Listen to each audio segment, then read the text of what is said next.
This is Monty with Build Brothers. Starting my digital inspection, we're at a property in the Valley Center area. And for these digital inspections, we always like to start underneath the eaves just to get an idea of the condition of the wood. Now, the eaves consist of, we have the fascia board, we have the rafter tails, and then normally we have starter boards, but in this case, we actually have plywood right here. And this portion, I wanted to point this out, this is definitely interesting. This is a low sloped section on this property, and we have nails sticking through, but what's on top is actually torch down. You're not supposed to have any nails on a low sloped or flat section, especially when you're putting torch down or TPO. Something I wanted to note. Anyways, moving on, there's quite a bit going on with this roof.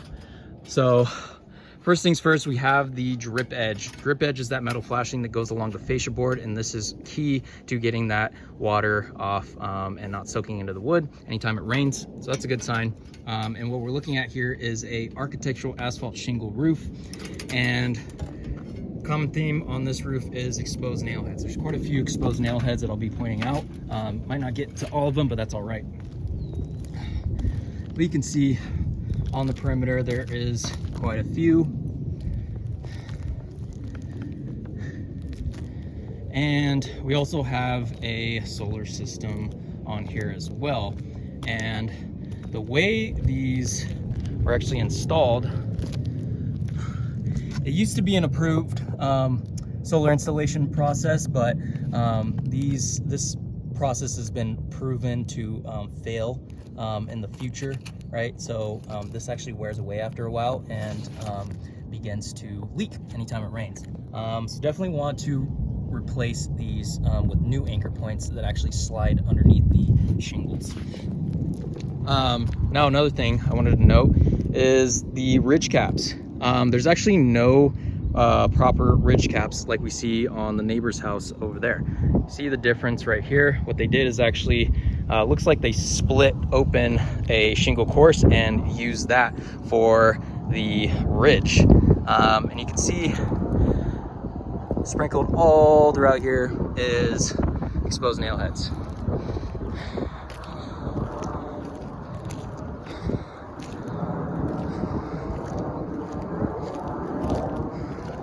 Same thing right here. This is just riddled with nails all over the place. And we do see quite a bit of granule loss. The reason why this happens, just happens naturally over time. And you can see similarly to the neighbors over there, that shine starts to come through. The reason why this happens is because those oils begin to evaporate underneath the sun for baking for years and years. Those granules start to fall off, and then that's when you start to see that shiny fiberglass show through. And this greatly affects the waterproofing capability of the roof. This is a really bad leak point for the homeowner. You can see how many repair attempts have been applied to here. We do have overhead DirecTV satellite dish on here on the corner. And again, this is bolted into the roofing material itself, and that's a leak waiting to happen. Now, we come over to the low slope / flat section of the roof, and this is modified bitumen torch down.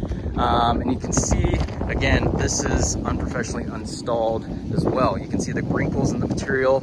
Anytime that there's wind-driven rain, well, my fingers are able to get under there. Rain is going to have no problem getting up and under there. And the homeowner is actually having leaks on this portion as well. And as I pointed out earlier, there's actually nails going through here underneath.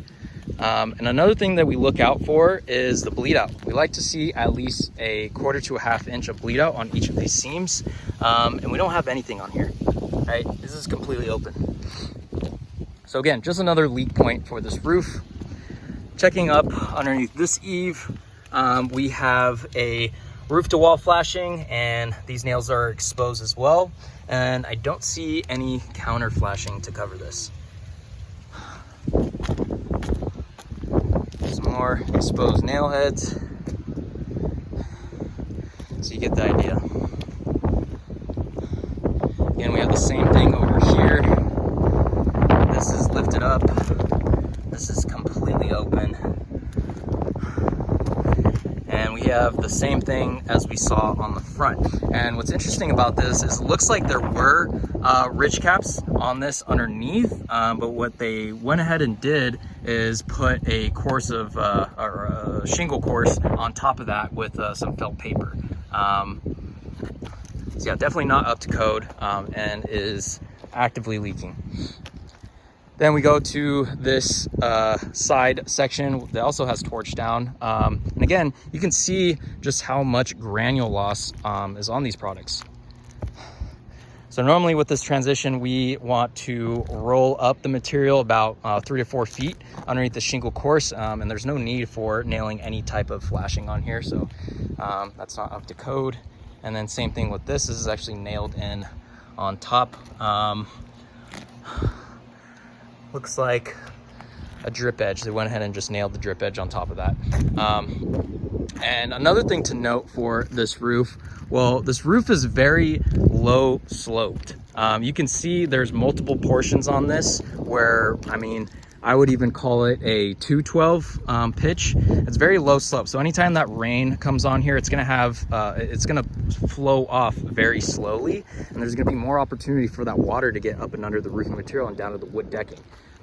So if the owner wants to stay with the shingle look, well, we're gonna absolutely have to put a peel and stick on the shingle portion because it's such a low slope.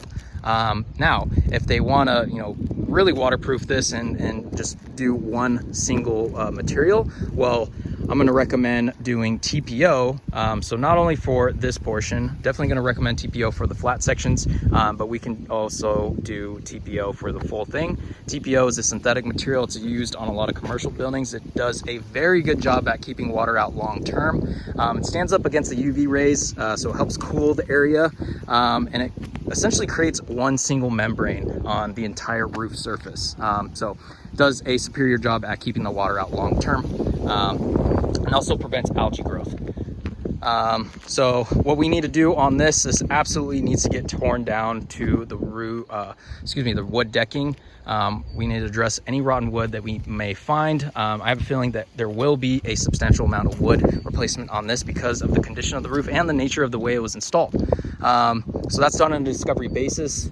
Tear this down to the wood decking, replace with new material if they want to go with, continue with the shingles. We're an Owens Corning preferred contractor, so we have that awesome 50-year product warranty, and we actually back that with a lifetime workmanship warranty. The TPO will come with a 15-year warranty, and then we actually back that with a 10-year workmanship on that portion. All the flashings get redone, those get reflashed, and then we also have in-house solar crews to remove and reinstall these panels properly. So these will get stored on site when the roof project starts during the tear off, and then we'll go ahead and put these back on in their proper places with the proper racking and standoff anchor points. And then same thing with the drip edge. Drip edge will be good as new as well. So I'll get this out to the homeowner. Thank you.